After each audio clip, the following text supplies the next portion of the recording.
you got into the enzyme business, which required sterile, very high quality water, uninterruptible power supply, very high level of skills.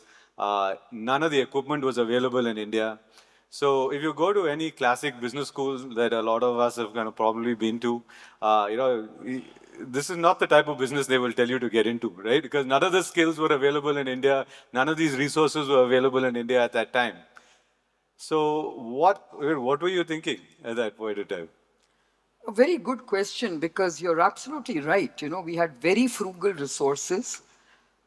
I think I would call it foolish courage.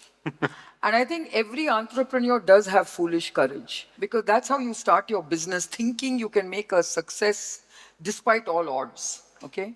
And we had plenty of those odds. Like you said, in those days, by the way, I didn't even have a telephone, a phone in my office, because I was out in the wilderness. So it was a very difficult time.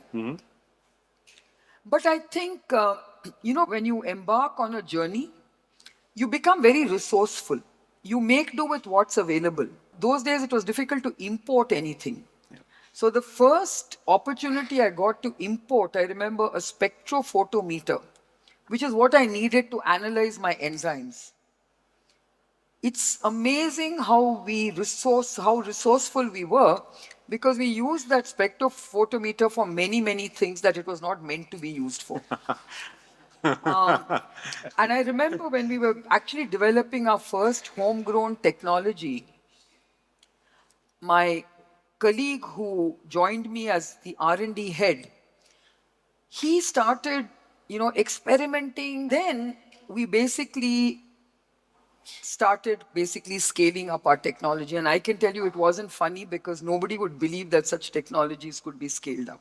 So I remember going to KSFC, the Karnataka State Finance Corporation, and there was no concept of venture funding. Yeah. It was debt financing, long-term debt financing. And they would look at what I was trying to do and they would say, this is very high risk.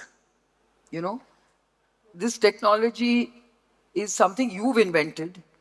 Why can't you be like other companies and license some technology from abroad? Why can't you do something else? Why are you doing this? And I would say, well, that's my business. That's biotech. We are developing this technology to make certain types of enzymes, and this is the technology we've developed. Finally, just to cut the long story short, it was again accidental, and therefore I'm an accidental entrepreneur in many, many ways. It was a chance meeting with Mr. Vagul of ICICI, who had just started a venture fund at ICICI, and he was very kicked about venture funding. He said, I will basically give you this finance as venture funding. And, obviously, ICICI did very, very well with that investment, because just a year later, that technology was very successful. And my Irish partners got acquired by Unilever, and I suddenly had this gigantic multinational company as my partners, and they realized that this was really, really unique technology. And the first thing they did was they bought out ICICI's stake at a huge premium. So I think, it made me realize for the first time what was value creation all about in our kind of business.